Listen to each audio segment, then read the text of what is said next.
ei olnud kindlasti konstruktiivne side, vaid oligi see laimamine, et ma absoluutselt ei oska laulda ja mida ma üldse üritan ja see oli ikka väga karmilt oli öeldud tihtipeale, et pane end põlema ja miks sa sellist asja teed.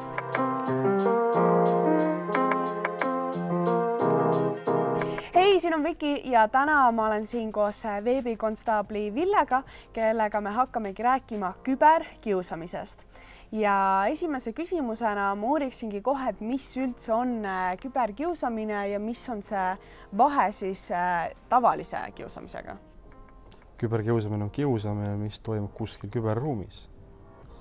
Ehk siis, kui ütleme, et kiusamine on mingisugune ebameeldiva suhtluse vorm, siis see küberkiusamine on ebameeldiva suhtluse vorm, mis avaldub kuskil internetis, sotsiaalmeedias, suhtlusfoorumis, jututoas.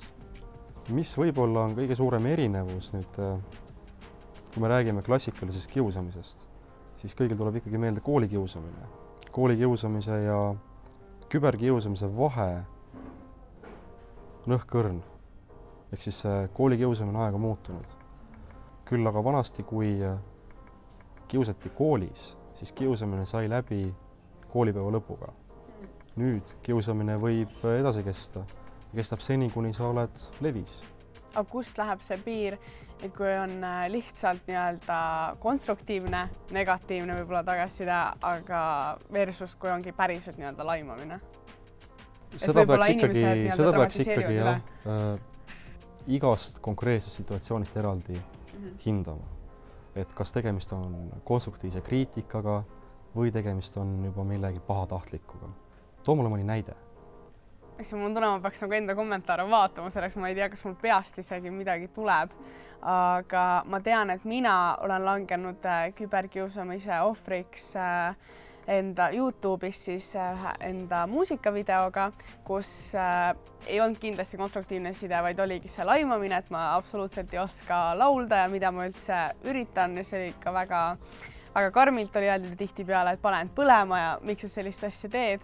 Ja siis samuti Instagramis ka ühe bikiini pildi pärast on hakatud mind solvama meheks ja seda tuleb pidevalt nii mu täiesti teiste piltide kui ka videot alla, mis isegi pole kuidagi seotud selle teema või selle algse pildiga, kus see hakkas. Olgu, siin ei ole enam küsimus, et kas tegemist on küberkiusamisega. Tegemist on küberkiusamisega. Isegi see Elu24 tegi sellest artikli, kus oli ka, ma ei mäleta täpselt millise veebikonstaabli, aga kellegi arvamus oli öeldud, et ta oli soovitanud mulle kohtusse sellega minna. Jah, see on kiusamise puhul või sellise me räägime juba laimamisest, solvamisest. See on nüüd jällegi üks kiusamise üks alavormidest, neid alavorme on palju. Kellegi solvamine, maine määrimine on küll keelatud, aga karistusõiguslikus mõttes ei ole karistatav. See tähendab seda, et politsei menetluspädevusest on situatsioon väljaspool. Tulebki pöörduda kohtusse. Aga kui igal noorel ei ole võimalik minna kohtusse, siis tihtipeale need kulud võivad väga suureks minna, siis mis on sellised lihtsamad sammud, mida saab teha see inimene, keda kiusatakse? Esiteks loomulikult peaks minema rääkima kiusamisest oma emale või isale. Lapsevanematele, igal ühel ei ole ema ega isa, aga on mingi lapsevanem, lähedane, kellele saab muret kurta. Täiskasvanule? Täiskasvanule. Samuti koolipersonalil võib rääkida kiusamisest. Ei ole oluline, kas kiusamine toimub koolis või kuskil internetikeskkonnas. Ja loomulikult veebikonstaabli poole ka pöörduda. Nii veebikonstaabli kui ka noorsoopolitseinik on alati valmis kuulama lapse muret. Ma arvan lihtsalt, miks noored sellest võib-olla nii palju ei räägi, on just see, et nad tunnevad seda piinlikkust, et neil on häbi ja võib-olla sellepärast ei taheta seda muret kellelegi rääkida. See on vale häbi. Probleemi lahendus algab enne kõike ikkagi pöördumisest. Oma murega üksi jääda ei või. Et vähesed mured lahenevad iseenesest. Ja kas on veel mingeid asju, mida saavad teha sõbrad, kui nad näevad, et nende tuttavad kiusatakse? Igaüks, kes märkab kiusamist, peaks mingit pidi sekkuma. Sest et me peame ikkagi ju ühiskonnale või kiusajatele andma selge hinnangu või selgelt mõista, et see ei ole okei. Mis võiks aidata sellisel kiusajal aru saada, et tema tegevus on vale. Aitab selline lihtne olukord, kus pöörame rollid vastupidi. Oletame, et ma olen kiusaja, ma kiusan iga päev kedagi, kas füüsiliselt või vaimselt, kas koolis või internetis. Ja kui järsku rollid on muutunud ja mind kiusatakse, kas mulle see meeldib? Ära tee teistele seda, mida sa ei taha, et sulle tehtaks. Oled kunagi kuulnud, eks? Kõik on kuulnud, aga vähesed teevad selle järgi. Aga mis sa arvad, mis on need peamised põhjused, miks üldse toimub küberkiusamine või miks kiusaja teeb seda, mida teeb? See sõltub jällegi konkreetsest situatsioonist. Ma arvan, et mõnel juhul on ikkagi eelnevaks põhjuseks mingisugune konflikt. Aga väga palju on nii, et kiusatakse ikkagi avaliku elu tegelasi, kellega sa ei ole ise kunagi kokku puutunud. Et ainult selle põhjal, mis sa näed sotsiaalmeedias. Neid motiive on väga raske nüüd üheselt välja tuua. Nagu ma ütlesin, et üks võib olla näiteks eakaaslaste omavaheline konflikt või erimeelsused mingisugustes küsimustes. Samas jällegi teisest küljest võib see kiusamise põhjus olla ka kadedus, igavus. Noortele lihtsalt on liiga palju vaba aega, millega ei osata midagi peale hakata. Mulle endale tundub, et neil kas on halb päev või neil on mingi muu probleem oma enda elus, mida nad ei suuda lahendada, siis seal elavad seda viha nii-öelda välja. Jah.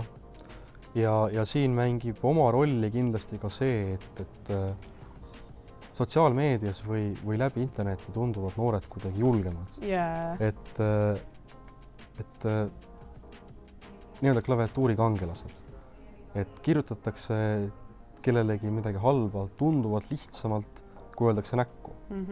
Sest sa peidad ju ennast mingi muu kasutaja taga, seal pole tõenäoliselt su päris nime ega seda pilti ja siis sa ei pea seda päris elus ütlema. Tekib selline tunne, et ollakse kaugel, distants. Et mis meie oma kolleegidega selle kohta ütleme, et julgus võrdub distantsruudus, eks ole. Kas sul on ka mingeid soovitusi lapsevanematele, et kui nad avastavad näiteks, et nende noor on siis kas kiusaja või just kiusamisohver? Jah, kui noor on kiusamise ohver, siis lapsevanem peab talle selle olukorra selgeks tegema. Ära selgitama ja ühtlasi oskama ka pakkuda lahendusi. Lapsevanema roll on ju tegelikult ka laiem. Et see ei seisne ainult lahenduskäigu pakkumises ja mure leevendamises ja olukorra selgitamises, vaid lapsevanem on ka tegelikult esimene inimene, kes saab probleemi täielikult ära lahendada. Kui tegemist on eakaaslasega, mingi koolikaaslasega, siis lapsevanem saab suhelda teise lapsevanemaga. Üheskoos saab mure ära lahendada. Kui ei saa üheskoos muret ära lahendada teise lapsevanemaga koostöös, siis saab pöörduda politsei poole või koolitöötaja poole. Ja mida teha siis, kui noor on hoopis kiusaja? Millised oleks siis soovitused lapsevanemale? Kui noor on kiusaja, siis lapsevanem peaks mõistma seda, et noor elus on midagi veidike puudu. Lapsed ega noored ei ole ju sisimas halvad. Sellel kiusamisel on mingi põhjus, see põhjus on välja selgitada ja olukord on ära lahendada. Kas see põhjus seisneb siis mingisuguse eelnevas konfliktis, kadeduses, igavuses? Igal juhul tuleb ära unustada see, mis oli ja mõelda edasi tulevikule. Minevik on meil paratamatus. See, mida ma eile tegin või ütlesin, seda ma enam muuta ei saa. Küll aga ma saan muuta seda, et kuidas ma siit edasi lähen.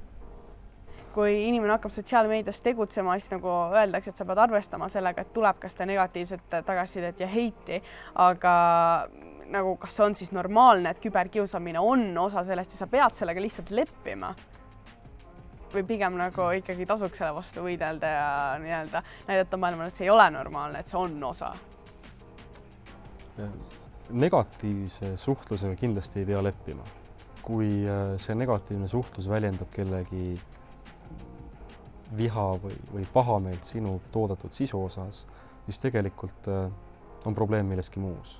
See probleem on temas endas.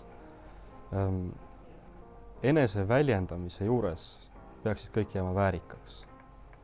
Et